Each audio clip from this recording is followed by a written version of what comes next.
Alright, number 9 says what's the measure of angle GHJ. Notice it's an inscribed angle, so it's going to be half of this arc right here. And since from GHJ that's 225, so we need to do 360 minus 225, and we end up getting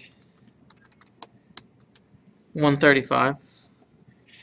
So I know this arc GJ is 135 degrees. So this angle is going to equal half of 135, which comes out to be 67.5. So the measure angle GHJ is going to be 67.5 degrees. Alright, number 10, which of the following best represents the slope of a line perpendicular to JK? Alright, so for this, a couple things to remember. Remember that slope is rise over run.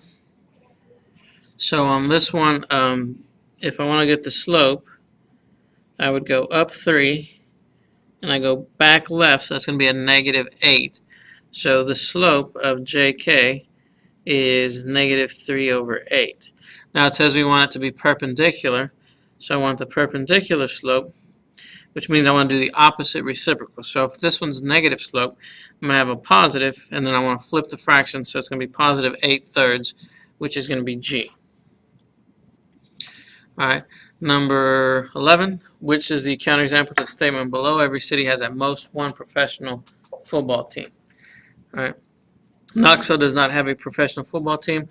Although that's true, it's not a counterexample because you want to have this part, this is your hypothesis, that part has to be true, and then your conclusion is what needs to be false.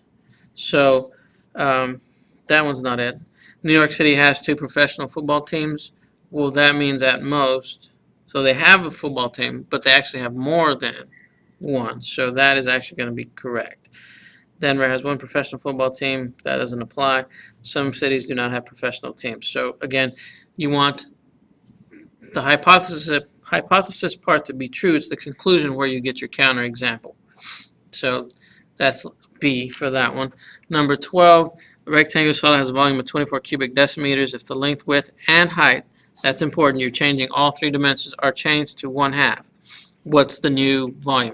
So because this is, for this one, remember PAV, volume is a perimeter to the first power, area squared, volume is cubed. So because I'm changing all 3 dimensions and we're dealing with volume, I'm going to take my scale factor and I want to take it to the 3rd power. So 1/2 to the 3rd power is going to give me 1/8. So my new volume is going to be 24 times 1/8, which gives me 3. So my new volume is going to be F, 3 decimeters.